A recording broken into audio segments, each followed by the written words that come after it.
ఈ ఉదయమున నీవు ఎవ్వరినీ కలుసుకొనక ముందు ప్రభువును కలుసుకో.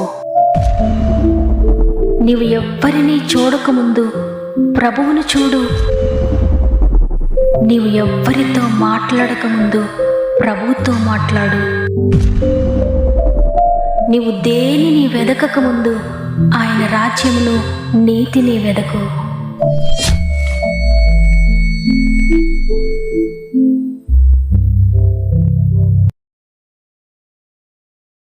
Praise the lord. ప్రభు నామములో మీ అందరికీ నా యొక్క శుభాలు తెలియజేస్తూ మరి ఒకసారి గాడ్ ఫస్ట్ అనే వాగ్దాన కార్యక్రమానికి మిమ్మల్ని మీ కుటుంబాలను ప్రేమతో ఆహ్వానిస్తూ ఉన్నాను.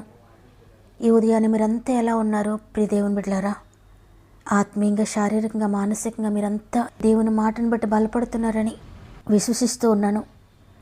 ఎందుకంటే ఆయన మాట ఇచ్చారంటే తప్పక నెరవేరుస్తారు. మన జీవితంలో అనేక మంది మాట తప్పొచ్చు, కానీ ఆయన మాట తప్పే దేవుడు కాదు. కాబట్టి మీరు ఏ సమస్య గుండా, ఏ దుఃఖం గుండా, వేటి గుండా ప్రయాణిస్తూ ఉన్నా భయపడొద్దు. మాట ఇచ్చి నెరవేర్చి దేవుని గట్టిగా పట్టుకోండి. ఆయన ఎప్పటికీ మిమ్మల్ని విడిచిపెట్టడు. సమస్యలే మిమ్మల్ని విడిచిపెట్టి పారిపోతాయి, శోధనలే మిమ్మల్ని విడిచిపెట్టి పారిపోతాయి మీరు కనుక విశ్వసించినట్లయితే. కాబట్టి విశ్వసించండి, దేవుని కార్యాలు పొందుకోండి. మీ ప్రతి ప్రార్థన అవసరత కామెంట్ ద్వారా నాకు తెలియచేయండి.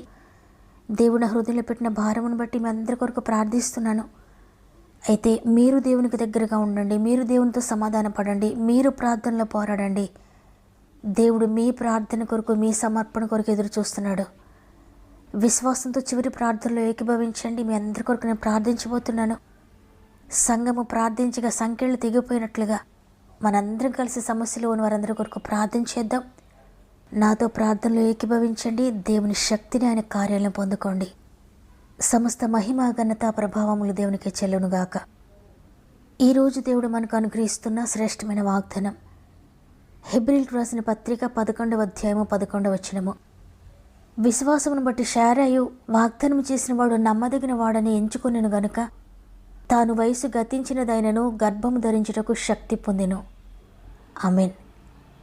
శారా బలహీనురాలు, అయితే దేవుని మాట బలమైంది. అబ్రహాము బలహీనుడు, శక్తిహీనుడు, దేవుని మాట శక్తి కలిగింది. వాగ్దానం చేసిన వాడు నమ్మదగిన వాడని అబ్రహాము నమ్మాడు, శారా నమ్మింది. వారు ఏదైతే నమ్మారో అది పొందుకున్నారు. బైబిల్ గ్రంథంలో వ్రాయబడి ఉంది కదా, చూచి నమ్మిన వారి కంటే చూడక నమ్మిన వారు ధన్యులని. మనము చూచి నమ్ముతూ ఉన్నాము, కానీ అబ్రహాము, శారా చూడక నమ్మారు. అందుకే వారు నమ్మింది పొందుకున్నారు. వారు విశ్వసించారు, నమ్మారు, అంటే దేవుని మాటకు లోబడ్డారు. ఆయన మాట్లాడారు, ఈ మాట అది నమ్ముతున్నాను నేనని నమ్మి ఆ మాటకు లోబడ్డారు. అందువల్ల దేవుని శక్తి పొందుకున్నారు. నీవు దేవుని మాట నమ్మితే, ఆయన నీకు ఇచ్చిన వాగ్దానం నమ్మితే, ఆయన మాటకు లోబడితే నీవు కూడా శక్తి పొందుకుంటావు. ఎందుకంటే ఆయన మాటలో శక్తి ఉంది, ఆయన వాగ్దానంలో శక్తి ఉంది. ఆ శక్తి కలిగిన మాట నువ్వు నమ్మితే ఆ మాట యొక్క శక్తి నువ్వు పొందుకుంటావు. నువ్వు నమ్మిన మాట క్రియారూపం దాలుస్తుంది నీలో. ఎందుకంటే ఆ మాట జీవం కలిగింది, శక్తి కలిగింది. వాక్యం సెలవిస్తుంది, మరలా భయపడుటకు మనము దాస్యపాత్మను పొందలేదు కానీ దత్తపుత్రాత్మను పొందుకున్నామని. దేవుడు మీకు పిరికితనము గల ఆత్మను ఇయ్యలేదు, శక్తియు, ప్రేమయు, ఇంద్రియ నిగ్రహమును గల ఆత్మను దయచేశాడు. కాబట్టి ఇక మరలా నువ్వు భయపడక్కర్లేదు. సాతాను నేను భయపెట్టినప్పుడు, రోగం నేను భయపెట్టినప్పుడు, నీ శ్రమలు నేను భయపెట్టినప్పుడు, నీ పరిస్థితి, నీ సిచ్యువేషన్ నేను భయపెట్టినప్పుడు నువ్వు మరలా భయపడక్కర్లేదు, పిరికితనం కలిగి ఉండక్కర్లేదు. దానిని జయించే శక్తినిచ్చాడు దేవుడు నీకు. ఆ శక్తి నిన్ను జీవింపచేస్తుంది, ఆ ఆత్మ నిన్ను జీవింపచేస్తుంది. నీలో ఉన్న ఆత్మ జీవింపచేసే ఆత్మ, అది మరణ సంబంధమైనది కాదు, మరణింపచేసేది కాదు. కాబట్టి నువ్వు ఫెయిల్యూర్ అవ్వవు, ఎందుకంటే నీలో ఉన్న ఆత్మ జీవింపచేసే ఆత్మ. నీవెప్పటికీ కూడా ఓడిపోవు, ఎందుకంటే నీలో ఉన్న ఆత్మ జీవింపచేసే ఆత్మ. మరణకరమైన పరిస్థితులు నీకు ఎదురైనా నీవే జయిస్తావు, ఎందుకంటే జీవింపచేసే ఆత్మ నీలో ఉంది. ఆ ఆత్మ నిన్ను బ్రతికిస్తుంది, ఆ ఆత్మ నిన్ను జీవింపచేస్తుంది. కాబట్టి ప్రతి పరిస్థితికి నువ్వు మరల భయపడక్కర్లేదు. ఏ పరిస్థితి ఎదురైనా నేను భయపడను, ఎందుకంటే మరలా భయపడ్డానికి నేను దాస్యపాత్మను పొందలేదు, కానీ దత్తపుత్రాత్మను పొందుకున్నాను. నాలో ఉన్నది పిరికితనము గల ఆత్మ కాదు, నేను పొందుకున్న శక్తి నన్ను జీవింపజేసే శక్తి, నన్ను బ్రతికింపజేసే శక్తి, ఆత్మ నా కుటుంబాన్ని బ్రతికిస్తుంది అని దేవుని శక్తి నువ్వు నమ్మగలిగితే, ఆయన నీలో పెట్టిన ఆ శక్తిని నీవు రిసీవ్ చేసుకోగలిగితే, నీ ఆత్మను మరణింపచేసేది కాదు, అది నీ శరీరాన్ని మరణింపచేసేది కాదు. నీకు వ్యతిరేకంగా పోరాడుతున్న ప్రతిదాన్ని మరణింపచేస్తుంది ఆత్మ, నిన్ను మాత్రం జీవింపచేస్తుంది. నీకు విరోధంగా రూపింపబడుతున్న ప్రతి ఆయుధాన్ని నిర్వీర్యం చేస్తుంది, మరణింపచేస్తుంది, నిన్ను జీవింపచేస్తుంది ఆత్మ. అందువల్ల మృతతుల్యమైన పరిస్థితులు నీ జీవితంలో ఉన్నా, నీ కుటుంబంలో ఉన్నా, నీ శరీరంలో ఉన్నా నువ్వు భయపడక్కర్లేదు. ఎందుకంటే నీలో ఉన్నది జీవింపచేసే ఆత్మ, నిన్ను మరణింపచేసే ఆత్మ కాదు, మృతతుల్యమైన ఆత్మ కాదు. నిన్ను మరణింపచేయడానికి వచ్చిన శక్తి ఏదైనా, అది మరణకరమైన వ్యాధి అయినా, హెచ్ఐవి అయినా, క్యాన్సర్ అయినా, ఏదైనా అదే ఓడిపోతుంది, అదే మరణిస్తుంది. ఎందుకంటే నీలో ఉన్నది జీవింపచేసే ఆత్మ, మరణింపచేసే ఆత్మ కాదు.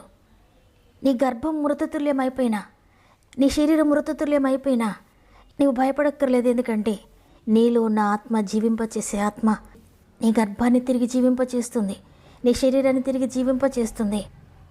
శారా జీవితంలో ఏ విధంగా గర్భం తెరవబడిందో నీ జీవితంలో కూడా గర్భం తెరవబడుతుంది. నీవు ఆ శక్తిని పొందుకుంటే, నీవు ఆ శక్తిని ఆశ్రయిస్తే నీవు ఆర్థికంగా ఫెయిల్యూర్ అవ్వాల్సిన అవసరం లేదు. ఎందుకంటే నీలో ఉన్నది జీవింపచేసే ఆత్మ, మృతతుల్యమైన ఆత్మ కాదు. నీ బిడ్డల జీవితంలో ఫెయిల్యూర్స్ చూడాల్సిన అవసరం లేదు. ఎందుకంటే వారిలో ఉన్నది జీవింపచేసే ఆత్మ, వారిని మరణింపచేసే మృతతుల్యమైన ఆత్మ కాదు. అందువల్ల మీ జీవితంలో మీరు ఫెయిల్యూర్ అవ్వడం అసాధ్యం. సాతాను చెప్తున్నాడేమో నువ్వు ఫెయిల్యూర్ అవుతున్నావు, నువ్వు నశించిపోతున్నావు, నీ కుటుంబం పాడైపోతుందని. కానీ ప్రభు చెప్తున్నారు ఈరోజు నువ్వు ఫెయిల్యూర్ అవ్వడం అసాధ్యం, నువ్వు నశించిపోవడం అసాధ్యం, నువ్వు ఓడిపోవడం అసాధ్యం.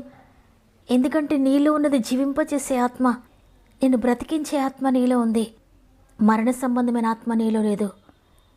కాబట్టి ఈరోజు ఈ మాటలు వింటున్న ప్రియ సహోదరి, ప్రియ సహోదరుడా, ఆనాడు శారా ఏ విధంగా చూడక నమ్మి విశ్వసించి అద్భుతం చూచిందో, ఆ విధంగా నీవు కూడా నమ్మితే నీవు కూడా అద్భుతం చూస్తావు. నమ్మడం అంటే విధేయత చూపడమే.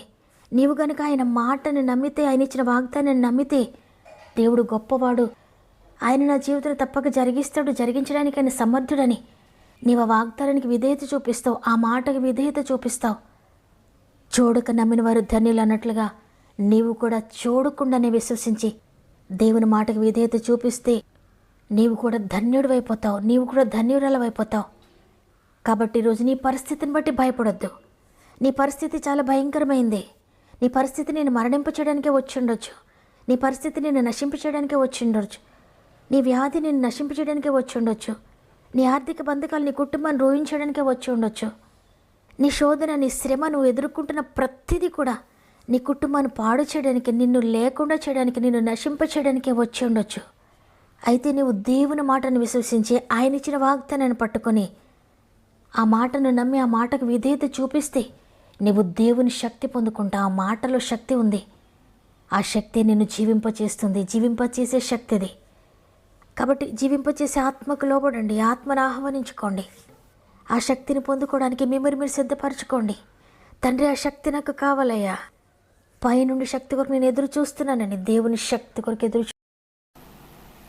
ఆత్మీయ యుద్ధములో నా అంతరంగములో పోరాడుచున్నాను,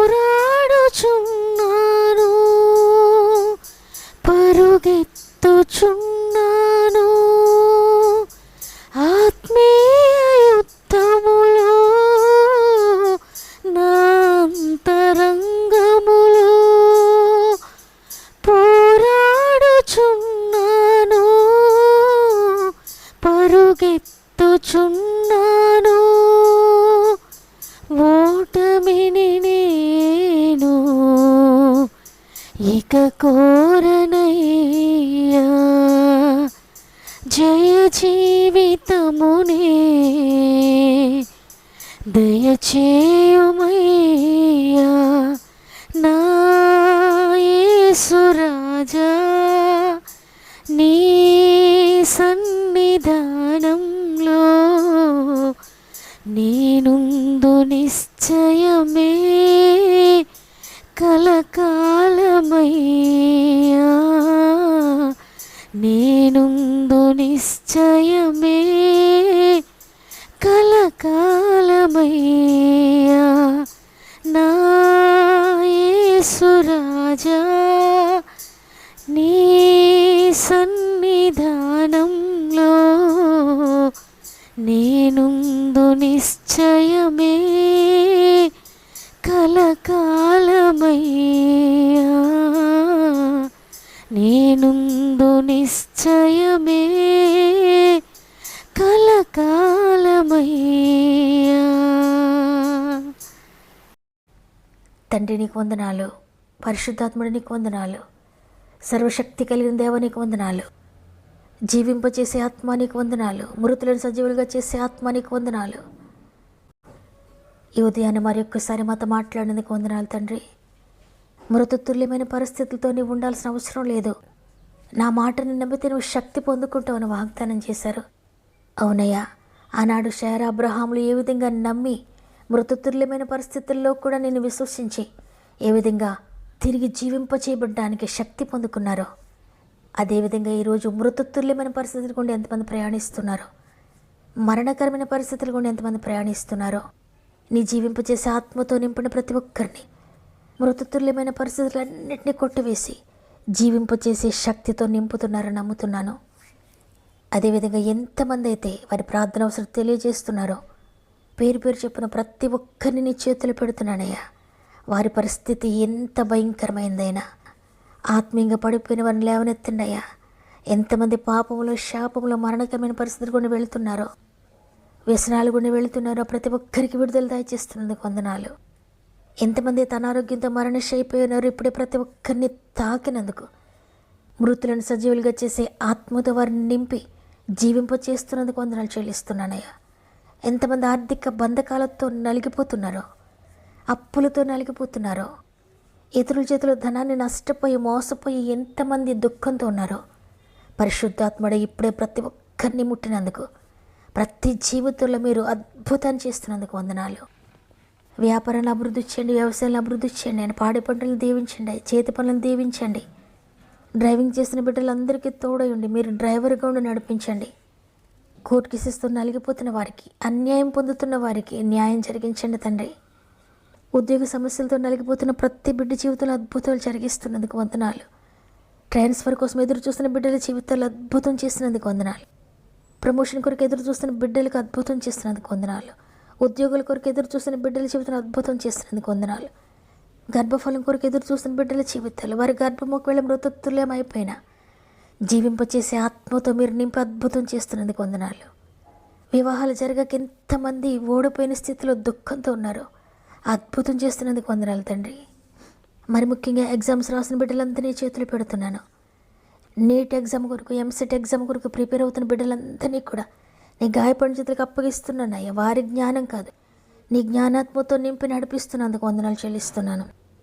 ప్రత్యేకంగా పుట్టినరోజులు, పెండ్లి రోజు జరుపుకున్న వారందరినీ చేతులు పెడుతున్నాను. సంవత్సరం అంతా తోడుగా ఉండండి. గర్భంతో ఉన్న బిడ్డలందరికీ నేను 9 నెలలు మీరు తోడుగా ఉండి సేఫ్ డెలివరీస్ దయచేస్తున్నందుకు వందనాలు. ఈ దినం ప్రారంభిస్తూ ఉండగా రోజంతా ఆత్మీయ కుటుంబం అంతటికీ తోడై ఉండి వారు చేసే ప్రయత్నాలు, వారు చేసే పనుల్లో, వారు వెళ్ళే స్థలముల్లో మీరు తోడుగా ఉండి నడిపిస్తారని యేసయ్య పరిశుద్ధమైన నామములో అడిగి వేడుకొంచున్నాను తండ్రి. ఆమేన్. ఈరోజు వాగ్దానాన్ని విన్న ప్రియ సహోదరి, ప్రియ సహోదరుడా, మృతతుల్యమైన పరిస్థితులు, మృతతుల్యమైన జీవితాల్లో మీకున్న మృతకరమైన పరిస్థితి నీ కుటుంబంలో భయపడొద్దు. జీవింపచేసే శక్తితో దేవుడు నిన్ను నింపుతున్నాడు. వాగ్దానాన్ని రిసీవ్ చేసుకోండి. నమ్మినట్లయితే ఆమెనని చెప్పండి.